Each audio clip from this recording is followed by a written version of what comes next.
All right, fashion brands that sell clothing or footwear. This video goes over the fashion growth thesis on how to scale to 4 million plus efficiently by getting new customers to buy at full price in any market condition with bestseller ads. This is for you if your fashion brand does 30K per month or more online, but struggle with problems like breaking past sales plateaus and scaling further, getting new customers profitably at the top of funnel. Every time you spend more on prospecting, your margin goes down. But when you don't, your margins go up, but then you aren't getting enough new customers. Staying ahead of the market because your ads are being run by junior interns, overseas VAs, or agencies who work with every industry imaginable and can't give you strategic fashion insights, hitting holiday sales numbers outside of holiday periods, and being profitable. Why is this worth your time? Well, this is a strategy Dior uses to make Dior Sauvage a mega success, and I will cover exactly how they did it. We use it to scale and get results for over 15 fashion brands. You can see many of them over here. And there are over 14 video testimonials from fashion brands like yourself, publicly vouching their results and experience with this thesis. And you can see all of them below this video. Here's one fashion brand we helped scale from about 1.6 million to over 4 million in just 2 years with this thesis. So I'll zoom in quickly. In 2021, they did over 1.6 million in sales. In 2023, we took them to over 2.5 million in sales. And then in 2023, we helped them scale to over 4 million in sales. And at the time of this recording, she is already up 22% compared to last year. Here is it, 2024 in the Shopify. Now, quick background, I'm Brandon, one of the co-founders of Thesis. We specialize in scaling fashion brands for over 4 years now. In 2023 alone, we generated over 39 million in sales from new customers across all our fashion brands with this thesis. So you can see here in the dashboard, in Meta, over 39 million in sales in the top right in 2023. Now, let's set the stage for a bit. The fashion market goes through cycles of ups and downs. The reason why things like inflation going up, customer spending is tighter, and cash flow issues are rampant is because the market is still currently in a down cycle. From about 2019 to early 2021, the market was near the top of the cycle. This is when the market is booming the most. Everyone was stuck in their homes and getting stimulus checks, so consumer spending became rampant. Businesses got forgivable loans, so business spending also became rampant to capture the rampant spending from consumers. As a result, the rising tide raises all boats. You didn't need to be a skilled founder or have a good brand in order to do well in an upcycle. So many brands got greedy from their delusional self-confidence. They started aggressively leveraging debt and stretching their cash, like buying more stock than usual, getting bigger warehouses, spending recklessly on marketing for the sake of visibility and sales, and opening wholesale accounts with every retailer, all because they think this booming cycle will last forever. Then, from about mid-2021, a down cycle started happening. In a down cycle, the market forces efficiency because the market is bloated from the upcycle. The government printed too much money, meaning there's an outsized amount of supply in the market. When this happens, inflation runs rampant. So in order to stop inflation from running rampant, the government increases interest rates to fight inflation. From the consumer's perspective, they ran out of stimulus checks. They see interest rates increasing. They see inflation's increasing, which all means money is tight, and that means demand goes down in the fashion market. Because of that, brands are now focused on profit instead of just revenue because of inflating costs and lower demand. They shift from focusing on wholesale to direct-to-consumer because they need to make more profit. They search for ad specialists instead of big, expensive agencies who can get profitable results post-iOS and can pivot quickly in this chaotic environment. They cut out anything that doesn't contribute to the bottom line. Many of them are still dealing with cash flow issues as a result of their actions in this upcycle and not pivoting fast enough. Now, does this mean you can't scale in a down cycle? Contrary to popular belief, no. A down cycle is the perfect time to scale because many brands are in fear of recession, are still struggling with the effects of the down cycle, or they're out of business. This means competition is at its lowest, which means there's a lot of market share that's up for grabs right now. And given how competitive fashion is, you want every advantage you can get. However, time is ticking because we've been in a down cycle for a couple of years now, since mid-2021. After every down cycle comes an upcycle. So the more we are in the down cycle, the closer we are to an upcycle. Competition rises during an upcycle because brands gain more confidence as the market seems to get better. This means that brands who took advantage during the down cycle are steps ahead of everyone else during an upcycle, right? Because competition rises with the upcycle. So how do you efficiently scale, take more market share during a down cycle, and be set up for the upcycle? The solution is with bestseller ads. Bestseller ads allow you to efficiently acquire new customers at a profit and rapidly take market share without using discounts or sales. It works regardless if it's a down cycle or an up cycle. One of the reasons why is because they're specifically designed to scale at the top of funnel, TOF. TOF is where the market is, where the growth is because that's the market share you don't own yet, which makes it your biggest market segment. The problem I see in the fashion market when it comes to scaling with ads is this. Most brands or their agency spends 10% or more of their ad spend on the middle and bottom of funnel, MOF and BOF, aka remarketing. What that leads to are problems like wasting ad spend and losing profit because most brands already are remarketing with channels like email and SMS. Slow growth or plateaus because there's only so many times existing customers will buy every month. Pressuring the founder to constantly release new products in order to satisfy their existing customers or else sales goes down. Messing up attribution because the ads will claim most of the sales when in reality they don't, or confusing the founder because ROAS looks high, but they don't know why they aren't growing as fast as they want to compared to their competitors. With bestseller ads, we spend on average 96% of the ad spend on top of funnel and 4% on middle of funnel. With this funnel, ad spend is efficiently used and doesn't eat into profit because it focuses on getting new customers and not overlapping with remarketing channels. Growth never slows down or plateaus since new customers are the biggest market segment. You aren't pressured to constantly release new products because that market segment doesn't even know you exist yet. Attribution is accurate since the data reflects new customers. ROAS is accurate and you grow past your competitors fast. Because again, the whole point of bestseller ads is acquiring new customers profitably and rapidly taking market share. And to rapidly take market share, you have to focus on top funnel. So how exactly do you do that with bestseller ads? Well, here are the simple steps. Number one, selling bestsellers. What do you know? The foundation of bestseller ads is to drive new traffic to your bestsellers. The reason why is because they have product market fit, meaning that's where the demand is. Since that's where the demand is, you simply focus on the demand. You can check your Shopify analytics on what your bestsellers are by going to top selling products. You will see that roughly 20% of your products always produce 80% of the sales. Here's a client example. This is known as the Pareto principle. It applies to everything, not just bestsellers. The market is telling you this is what they want, so you just give them what they want. You can't force people to buy something they don't want, especially new traffic. Since this is the first time new traffic interacts with your brand, bestsellers give you the highest odds of converting them because they are already proven to do so. If two fashion brands compete for the same audiences and one focuses on selling bestsellers and the other doesn't, the one who does will get more new customers and market share by default. If you don't have one already, make a bestseller page on your website and put all your bestsellers there. This is one of the pages you drive most of the traffic to. By selling bestsellers, you actually eliminate a lot of risk for yourself. Well, how? One of the biggest killers to a fashion brand is being overstocked with products that have little to no demand. Tons of cash is tied up and they're forced to run sales to fix cash flow issues. Typically, this is the result of the founder becoming too overconfident and straying away from what works in the first place. They're bestsellers. They think they can launch new products, sometimes with a marketing stunt, that have nothing to do with what works and somehow new traffic will demand it. By focusing on selling bestsellers, you streamline your inventory and avoid overstocking because you know for a fact they will sell. Now, main traffic channel is Meta.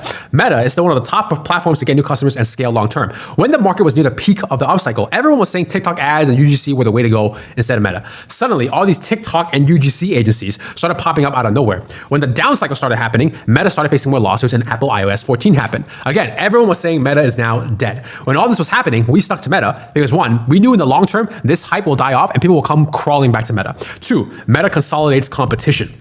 Meta does not like competitors taking their market share. When Instagram first started taking off, Facebook bought it. When Snapchat started taking off, Meta offered to buy it, but they refused. Next thing you know, Meta copies Snapchat's core feature and turns it into Instagram stories. When TikTok started taking off, Meta releases Instagram Reels. Even with X, formerly Twitter, Meta releases Threads to compete with it. So instead of spreading resources thin on platforms with smaller audiences, it's better and more efficient to focus on the biggest platforms long term. From a creative standpoint, once you have a converting angle on Meta, that angle can last for months and sometimes even years. For one of our clients, we've been using the same angle for over 3 years and is still scaling and getting new customers profitably. There's no need to refresh creatives every week or so like TikTok. That's highly inefficient for small returns. We want efficient, high returns. Now let's talk about campaigns.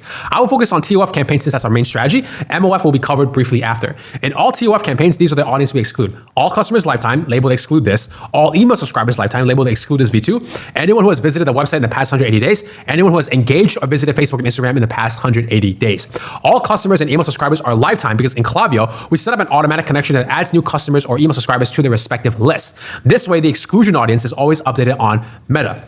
We have three main types of TOF campaigns: creative testing, audience testing, and scaling. Now, creative testing campaigns are where we find and test and find winning ads every 3 to 4 days and understand why they convert. Most fashion brands' ad accounts that I've audited are either not testing it at all or they're testing it without a purpose. This causes inconsistent ROAS and plateaus because there's no foundation to fall back on. They may have found something that works and it's scaling, but once it fatigues, they don't know why it worked in the first place and they don't have any new converting ads to replace it. So ads slowly die off, they start testing again, and they just hope something sticks, basically repeating the cycle, right? So winning ads are scaling, it fatigues, and they just hope something sticks, and this is where plateaus and inconsistent ROAS happens. By always testing new creatives and having new winning ads, it doesn't matter if our winning ads fatigue because we can always scale the new ones. This way, we eliminate plateaus and inconsistent ROAS since we always have new ads to go into the market with. Anyone can get a lucky win and scale, but it's a whole different level to win consistently and efficiently. So we're testing, right? Winning ads are scaling. If it fatigues, no problem. We have a foundation. We have new winning ads. So we just replace it and we continue scaling. The setup is 1 campaign per country at ABO settings, 5 ad sets on average, $20 a day per ad set, broad audiences, 6 ads per ad set. Now let's cover audience testing campaigns. This is where we test and find converting audiences using our winning ads every 3 to 4 days. We use our winning ads because if an audience works or doesn't work, we know it's 100% the audience. We test both lookalike and interest audiences in separate campaigns. For lookalikes, we test 1, 3, 5, 7, and 10% of each of these below. Purchases in the last 30, 60, 90, or 180 days. Top 25% purchases with the highest order value in the last 30, 60, 90, 180 days. Customers, all customers. Top 10% with highest lifetime value, top 25% with highest lifetime value. For interest audiences, at this point, we have a proven list of interest audiences in specific fashion markets. All we need to know is some details of the brand, its target market, and we'll know the right interest audiences to use on day one. Here are some proven ones we like to use: Cosmopolitan Magazine, Glamour Magazine, Fendi, Luxury Goods, and YSL, the brand and the designer. For scaling campaigns, we use 4 types: Advantage Plus, Interest, Lookalike, or Broad. We only scale once we have winning audiences and winning ads. Advantage Plus campaigns, ASC. ASC is where Meta has the most control over the ads because they choose what specific audiences to go after. So it's important to have the audience exclusions in place because if not, ASC is a retargeting campaign in disguise. How? Well, Meta goes after audiences it thinks will get the highest ROAS, engagements, and clicks. So without exclusions, Meta will go after your existing customers. Meta doesn't know what remarketing is. It's just an algorithm. So you have to give it specific direction. Right now, we don't only use ASC campaigns because we like to have control over scaling campaigns too. However, we predict that ASC may become the main feature for ads and everything else will be gone. If that happens, they will be pivoting everything to an ASC setup. Right now, our setup is 1 country per ASC campaign, ABO settings, 1 ad set per campaign, ad spend is $500 a day, 5 converting ads in the ad set. Interest and lookalike scaling campaigns. Interest and lookalike are in separate campaigns, but I'll cover them in one section because it's the same for both. Right now, our campaign setup is 1 or multiple countries, CBO settings at $500 a day, 5 ad sets total, age and gender depends on the brand, 5 winning ads per ad set. For audiences, each ad set has the same winning audiences and the combined audience size must be 50 million plus. The reason why is that anything below 50 million plus is too small and will cap out quickly at scale. Here's an example. This ad set has Cosmopolitan and Glamour in it and both the audience sizes combined is 50 million plus. The reason why all 5 ad sets have the same audiences and the same ads is because of how Meta actually serves the ad to the audience. Using Glamour Magazine as an example, the size of the audience is 65 to 77 million, right? But this doesn't mean everyone in that audience will get the ads. What Meta does is segment that audience size into different parts that it thinks will buy based on the brand's data. Then only a specific amount of the segments will get the ads. We don't know exactly how many segments, but let's pretend it's 25 segments and only 5 segments get the ads. One ad set may get these 5 segments, but then another ad set may get these 5 segments. Now, knowing this, many fashion brands make the mistake of duplicating the original ad set, the winning ad set, turning it off and increasing the budget of the duplicate one to scale, only to realize their duplicate ad set doesn't scale, and they're confused because everything looks the same, but in reality, it isn't. In reality, the duplicate ad set got most or all these segments that don't convert. So they assume, right, that it's an exact replica, but it's not. It got different segments. We use 5 ad sets because based on experience, 5 consistently gets the best results. Not all 5 ad sets scale because each ad set gets similar results, similar or different segments. Some get more segments that convert than others. Within 3 to 4 days, we turn off the underperforming ones and scale the rest. So here's an example from the ad account. You can see here, the first 3 ad sets, we keep it on because they're converting at a profitable ROAS. The other 2 ad sets, we turn it off because it just wasn't converting, which means they got a lot of segments that just don't convert profitably.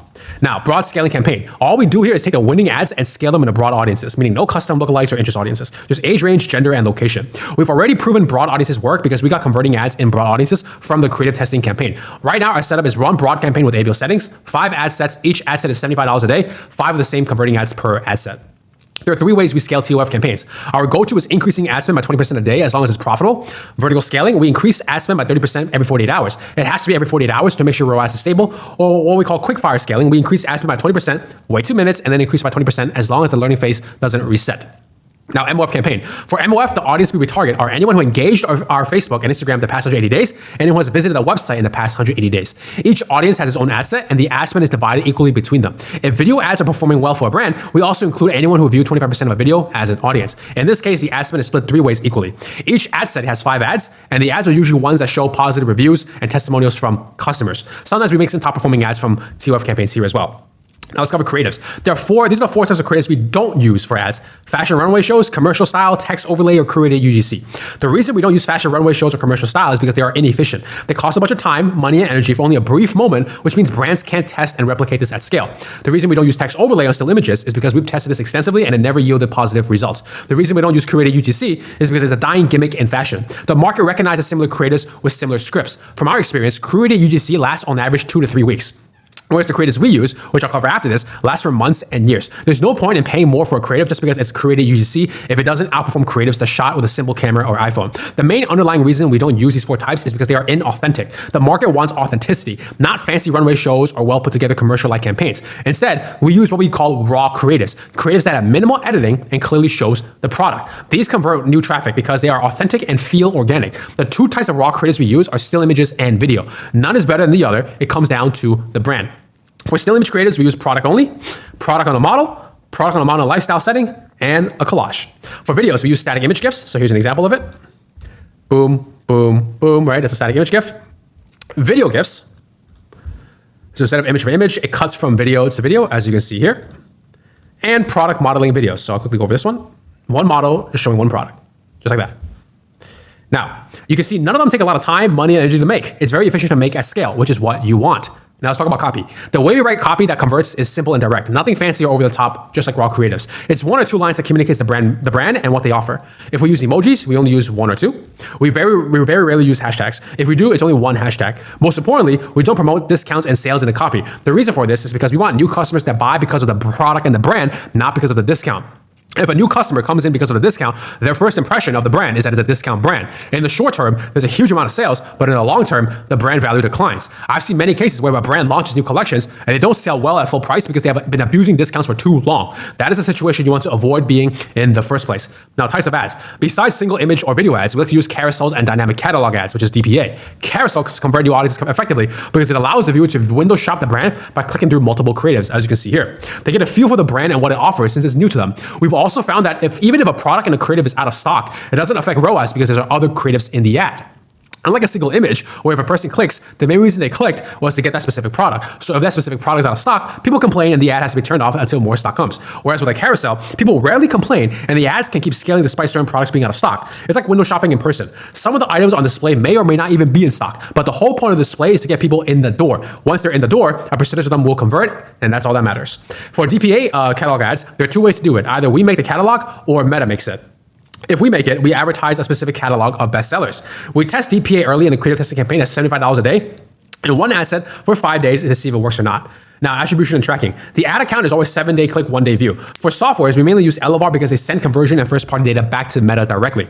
This allows Meta to optimize with the correct data and get better, accurate results at scale. We don't use Google Analytics for tracking because of Apple iOS 17's update in September 2023. In the update, it allows users to activate something called link tracking protection. What it does is Apple devices will automatically delete the code UTM in links. UTMs are what Google Analytics relies on to track. So at scale, it will be inaccurate. Now let's talk about Dior's bestseller ads. To drive the power of bestseller ads home, here's how Dior uses this strategy to make Sauvage a success. The first release of Sauvage was in 2015 and it became a bestseller hit. Seeing that's where the demand is, Dior focuses on that demand by releasing different scents at different intensities. They sell refills of it, they sell it as skincare products, and they made a new version of it recently, which is the Elixir. Dior knows Sauvage works, so they just do more of what works. Even with the money they have, they don't try to release 10 completely different fragrances that have nothing to do with Sauvage. In the ads, they have been running this winning angle for more than 7 years straight. Each ad looks a bit different, but they all have the same repeating angles in them. Johnny Depp himself, his hairstyle is always the same. If you look closely, here, I'll zoom in here.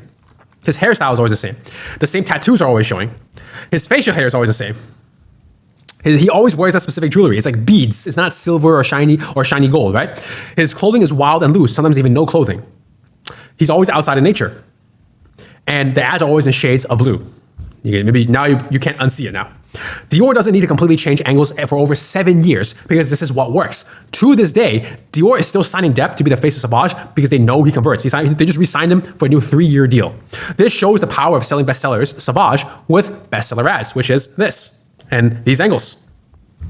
It propels Sauvage to be in the top 10 men's fragrance globally in a short period of time. So in summary, the most efficient way to scale your fashion brand to 4 million plus online, regardless if it's an up or down cycle, is with bestseller ads. Bestseller ads get your new customers profitably and rapidly take market share. And the way to achieve this is by selling your bestsellers, spending 96% on top of funnel campaigns, using raw creatives, writing simple and direct ad copy, and using attribution softwares that feed directly back to the platforms. Now you can take this thesis and do it yourself, but it can be challenging, or we do it all for you and get results in half the time without you making all the mistakes. If you're interested in us doing it all off for you, then book a call with me by clicking the book a call button below this video. Spots are limited to maintain quality results. You'll speak to me personally, not some random salesperson. The goal of the call is to see if we can get you results and help you achieve your goals. With my experience and track record, I will know if we can in 15 minutes or less. I'm very straightforward and no BS because we work on performance, meaning it's based on results. We don't charge you any upfront fees. We are a boutique team and you work with us directly. There are no junior interns managing your account. So if it's not a fit, I'll be the first one to tell you because we wouldn't get paid and we would lose resources since we work for free upfront.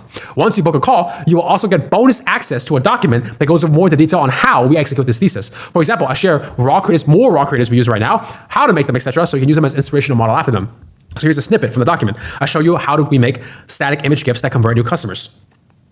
Now, here are some of the latest results we get with our thesis. Hold the zooming back and forth. So this one in March 2024, we spent 34.2K, 8.03 ROAS at a 274K return. This one also in March, we spent 28.4K at a 3.89 ROAS at a 110K return. And this one we spent 47.5K at an 8.93 ROAS at a 425K return. So if you're interested in working with us and seeing if it's a fit, book a call with me by clicking the book a call button below this video. Again, spots are limited because we work on a performance basis and we want to maintain quality results. And I look forward to connecting with you.